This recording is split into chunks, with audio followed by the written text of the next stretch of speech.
자, 의사소통 및 여가 지원 중 효과적인 의사소통 방법에 대해서 보도록 하겠습니다.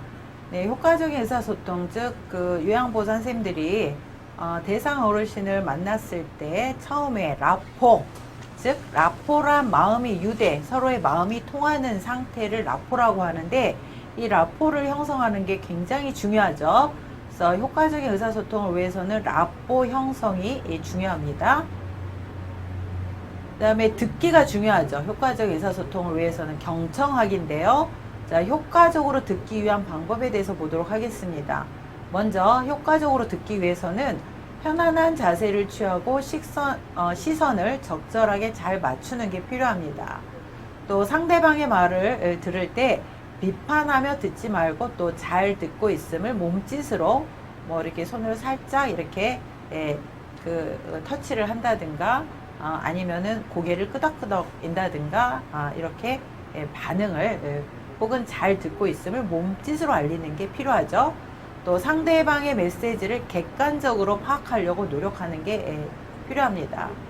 또 상대방의 이야기에 일관성이 있는지를 파악을 해야 돼요. 그래서 어르신들은 말을 할 때 이 말을 하셨다, 저 말을 하셨다, 삼천포로 가셨다 이렇게 오시는데 말과 또 속마음이 이렇게 다를 수도 있죠. 그래서 상대방의 이야기에 일관성이 있는지 또 정말 무엇을 말을 하시려고 하는지 이런 것들을 파악하는 게 필요합니다. 또 상대방의 메시지의 언어적, 비언어적 표현이 일치하는지를 파악해야 됩니다. 그래서 어르신들은 말과 마음이 틀릴 때가 있어요. 서로 다를 때가 많죠.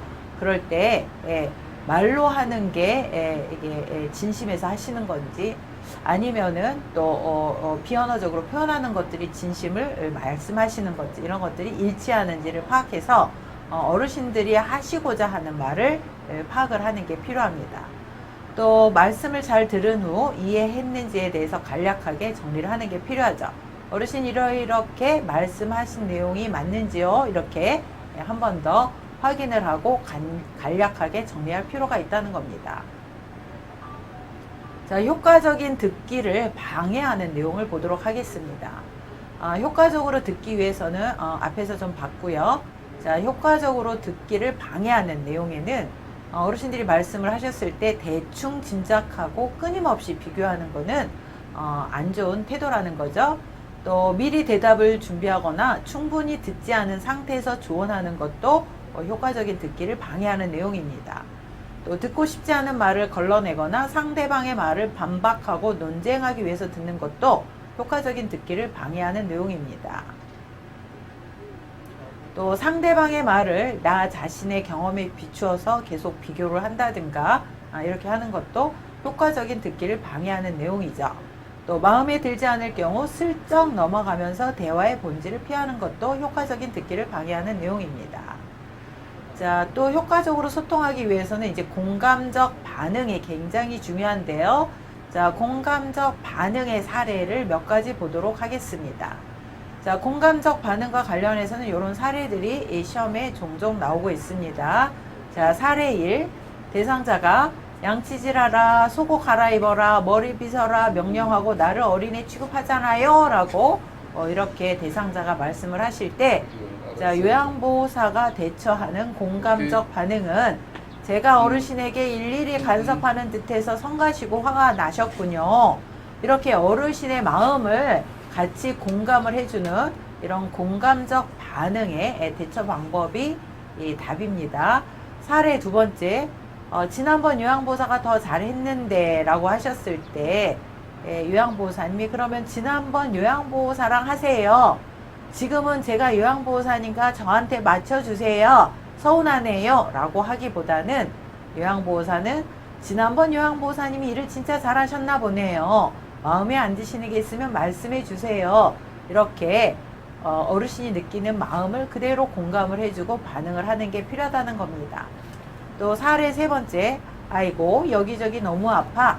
갈수록 더 아픈 것 같아. 이럴 때 어르신 나이가 드셨으니까 아픈 게 당연하시죠 라고 하거나, 어르신 아프면 저랑 병원에 가세요 라고 하기보다는 아유 어르신 건강하게 사시고 싶은데 아프시니까 많이 힘드시죠? 라고 하는 게 공감적 반응이라는 겁니다. 자, 의사소통 및 여가지원의 세 번째는 말하기입니다. 말을 잘해야 그 다음에 어르신하고 소통하는데 문제가 없겠죠? 자, 효과적으로 말을 하려면 자신의 감정에 정직하고 분명하게 의사 전달을 하며 편안하고 이완된 자세를 취하는 게 필요합니다. 또 상대방의 말을 수용하고 자신의 생각을 정리해야 되죠. 상대방의 말을 수용할 때 중간중간 내가 하고 싶은 말이 있기 때문에 말을 자르기보다는 상대방의 말을 충분히 경청하고 수용한 다음에 자신의 생각을 정리하는 게 필요합니다. 또 효과적으로 말을 하기 위해서는 비판적인 단어를 사용하지 않고 부정적인 비교를 하지 않습니다. 또 특정 상대를 지칭하거나 비판하지 않습니다. 또 상대방을 위협하는 말이나 감정적으로 공격하지 않는 이런 말을 하지 않습니다. 또 지나간 나쁜 내용을 회고하거나 상기시키지 않습니다. 자, 효과적인 말하기를 방해하는 경우 나는 부족하고 자신감이 없는 태도를 보이며 나는 약한 피해자이므로 보호받아야 한다고 생각한다. 저는 센터에서 사회복지사님들이 시키는 대로 하고 있어요. 저는 아무런 권리가 없어요. 저는 책임도 없어요. 라는 이런 부족하고 자신감이 없는 태도는 신뢰감을 주지 않죠. 또 두 번째, 나는 완벽한 사람이므로 칭찬만 듣고 비난을 받지 않아야 한다고 생각한다. 저는 살면서 한 번도 실수를 해본 적이 없어요. 제가 하는 말은 다 맞으니까 제가 하라는 대로만 하세요. 라고 이렇게 이런 태도로 말을 하는 것도 상대에게 거부감을 줄 수가 있죠. 그러므로 나는 완벽한 사람이므로 칭찬만 듣고 비난을 받지 않아야 한다고 생각한다. 이런 것들은 효과적인 말하기를 방해하는 경우입니다. 세 번째, 나에게는 잘못이 없고 항상 옳다고 설명한다. 저는 센터에서 시키는 대로 다 하고 있어요. 저는 관리자들이 하라는 대로 다 하고 있기 때문에 저는 문제가 없어요. 라는 태도도 상대에게 신뢰를 줄 수 없는 이런 태도죠. 나에게는 잘못이 없고 항상 옳다고 설명하는 거, 이런 것도 효과적인 말하기를 방해하는 경우입니다. 자, 효과적으로 의사소통하기 위해서는 또 나 전달법, I 메시지 전달법이 중요한데요. 네, 나 전달법 혹은 I 메시지 전달법을 기억하시기 바랍니다. 네, 효과적으로 말하기에 세 번째 나 전달법입니다. 자, 나의 생각이나 감정을 전달할 때는 나를 주어로 얘기를 합니다. 또 상대방의 행동과 상황을 있는 그대로 비난 없이 구체적으로 말을 합니다. 또 상대방의 행동이 나에게 미치는 영향을 구체적으로 말을 하고요. 그 상황에 대해 내가 느낀 바를 진솔하게 말을 하고 또 전달한 말을 건넨 후 상대방의 말을 잘 듣고 원하는 말을 구체적으로 말을 합니다. 자, 나 전달법의 사례가 나오는데요. 자, 함께 홍보물을 배포하기 위해 만나기로 한 동료가 약속 시간이 늦을 때, 자, 기다리는 동안 걱정하고 조바심이 났어요. 약속 시간을 잘 지켜주기 바랍니다. 라고 하는 것이 I 메시지 전달법입니다. 또 중요한 전화를 기다리고 있는데 땡땡씨가 통화를 길게 할 때 나에게 걸려올 중요한 전화를 받지 못하게 될까봐 조바심도 나고 걱정이 돼요.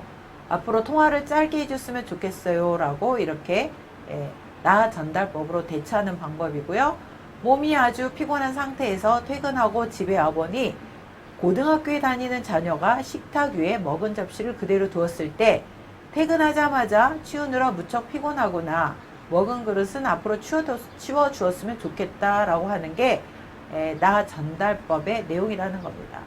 그래서 다시 한번 나 전달법의 그 중요한 내용들을 정리하도록 하겠습니다. 나의 생각이나 감정을 전달할 때는 나를 주어로 말을 합니다. 또 상대방의 행동과 상황을 있는 그대로 비난 없이 구체적으로 말을 하죠. 또 상대방의 행동이 나에게 미치는 영향을 구체적으로 말을 하고요. 그 상황에 대해 내가 느끼는 바를 진솔하게 말을 하고 또 전달한 말을 건넨 후 상대방의 말을 듣고 원하는 바를 구체적으로 말을 한다. 이게 I 메시지 전달법입니다. 자, 사례가 또 나오는데요. 대화를 나누는데 나의 말에 반응이 없을 때 당신이 내 이야기를 어디까지 들었는지 알 수도 없고 답답해요 라고 하는 게 아이 메시지 전달법의 방법이고요. 또 대상자가 약속 시간을 여러 번 바꿀 때 약속 시간을 자주 바꿔서 제가 당황스럽네요 라고 이렇게 얘기를 하는 게 나 전달법의 대처 방법이고요. 대상자가 옷 갈아입는 것을 거부할 때 옷 갈아입기를 싫어하니 제가 걱정이 되네요 라고 하는 게 아이 메시지 전달법의 대처 방법입니다. 자, 의사소통 및 여가 지원의 네 번째는 침묵인데요. 자, 침묵은 긍정적이고 수용적인 침묵은 가치는 치료적 도구로서 때로는 어떤 말보다 중요합니다. 하지만 침묵은 상대에 따라서 신중하게 선택을 해야 되죠. 수용은 상대방의 표현을 비평 없이 있는 그대로 받아들이는 것을 수용이라고 합니다. 그래서 옳거나 그르거나 이런 것이 아니라 비평 없이 있는 그대로 받아들이는 것을 수용이라고 합니다. 이상 의사소통 및 여가 지원에 대해서 같이 공부를 했습니다. 수고하셨습니다.